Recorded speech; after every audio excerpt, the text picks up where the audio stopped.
আসসালামু আলাইকুম, আমি ডক্টর জেরিন। আমি আজকে কথা বলবো ডাউন সিনড্রোম নিয়ে। ডাউন সিনড্রোম হচ্ছে জেনেটিক ডিসঅর্ডার যা অস্বাভাবিকভাবে সেল ডিভিশনের মাধ্যমে হয়ে থাকে। প্রতিটি মানুষেরই 23 জোড়া ক্রোমোজোম থাকে। তার এক জোড়া আসে বাবার থেকে, আরেক জোড়া আসে হচ্ছে মায়ের থেকে। 21 নম্বর ক্রোমোজোমে আংশিক বা পুরোপুরি পরিবর্তন হয়ে থাকে, তখন একটি ডাউন সিনড্রোম শিশুর জন্ম হয়। অর্থাৎ 21 নম্বর ক্রোমোজোমে সাধারণত 2টি ক্রোমোজোম না থেকে অতিরিক্ত একটি ক্রোমোজোম মানে 3টি ক্রোমোজোম থাকে। যেহেতু এটি একটি জেনেটিক ডিসঅর্ডার, সেহেতু এর নির্দিষ্ট কোনো কারণ নেই, তবে এর কিছু কিছু রিস্ক ফ্যাক্টর রয়েছে। বেশি বয়সে গর্ভধারণ করলে, সাধারণত 35-এর উপরে গর্ভধারণ করলে ডাউন সিনড্রোম শিশু জন্ম নিতে পারে। আগে শিশুটি যদি ডাউন সিনড্রোমে আক্রান্ত হয়, তাহলে পরে শিশুটিও ডাউন সিনড্রোমে আক্রান্ত হওয়ার সম্ভাবনা একটু বেড়ে যায়। কিভাবে বুঝবেন শিশুটি আক্রান্ত হয়েছে ডাউন সিনড্রোমে? ডাউন সিনড্রোমে আক্রান্ত শিশুটিকে আপনি দেখলেই বুঝতে পারবেন যে শিশুটি ডাউন সিনড্রোমে আক্রান্ত। তাদের মুখ স্বাভাবিকের চেয়ে একটু চ্যাপ্টা হয়, যাদের আমরা মঙ্গোলিয়ান ফেস বলি। চোখ একটু ছোট ছোট হয়, হাতের রেখা খসখসে হয়ে থাকে, হাতের আঙ্গুল, পায়ের আঙ্গুল স্বাভাবিকের চেয়ে একটু ছোট ছোট থাকে। ডাউন সিনড্রোমে শিশুদের হার্টে সমস্যা থাকে, দাঁতে সমস্যা থাকে, শিশুদের কান একটু ছোট থাকে, মাংস পেশিগুলো একটু তুলতুলে হয়। এদের আকৃতি অন্যান্য বাচ্চাদের তুলনায় একটু ছোট হয়।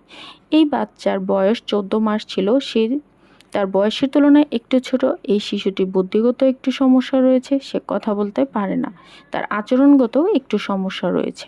আবার এসব শিশুদের কনজেনিটাল হার্ট ডিজিজ হতে পারে, কিডনি ইনফেকশন হতে পারে, লাং ইনফেকশন থাকতে পারে। এই শিশুটির লাং ইনফেকশন ছিল।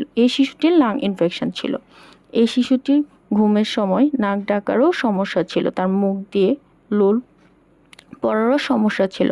ডাউন সিনড্রোম শিশুদের আপনি কাকে দেখাবেন? যেহেতু এসব শিশুদের অনেকগুলো সমস্যা নিয়ে জন্ম নেয়, তাই এদের সাথে সম্পৃক্ত সকল বিশেষজ্ঞের কাছে আপনাকে শরণাপন্ন হতে হবে। কথা ও ব্রেন বিকাশের জন্য আপনাকে অবশ্যই স্পিচ এবং ল্যাঙ্গুয়েজ থেরাপিস্ট দেখাতে হবে, কারণ এইসব শিশুরা কথা বলতে পারে না, কথা বুঝতে পারে না, কথা বললে একটু সমস্যা থাকে এবং তাদের কথার মধ্যে জড়তা থাকে। এই ধরনের শিশুরা কত বছর বেঁচে থাকে তা এটা একটা কমন প্রশ্ন। সাম্প্রতিককালে দেখা যায় যে নাটকীয়ভাবে এদের আয়ুর পরিবর্তন হচ্ছে। এরা এখন 60 বছর পর্যন্ত বাঁচতে পারে, যদি তাদের যে সমস্যাগুলো রয়েছে সেই সমস্যাগুলো যদি ম্যানেজমেন্ট করা যায়, তারা বড় হয়ে স্বাভাবিক মানুষের মতোই বড় হতে পারে এবং স্বাভাবিকভাবে তারা জীবনযাপন করতে পারে। তাই আমরা সবাই মিলে এদেরকে ঘরে বন্দি না রেখে তাদেরকে বিকাশ করার সুযোগ করে দিতে হবে এবং ডক্টরের পরামর্শ অনুযায়ী তাদের জীবনযাপন সম্পন্ন করতে হবে। আল্লাহ হাফেজ।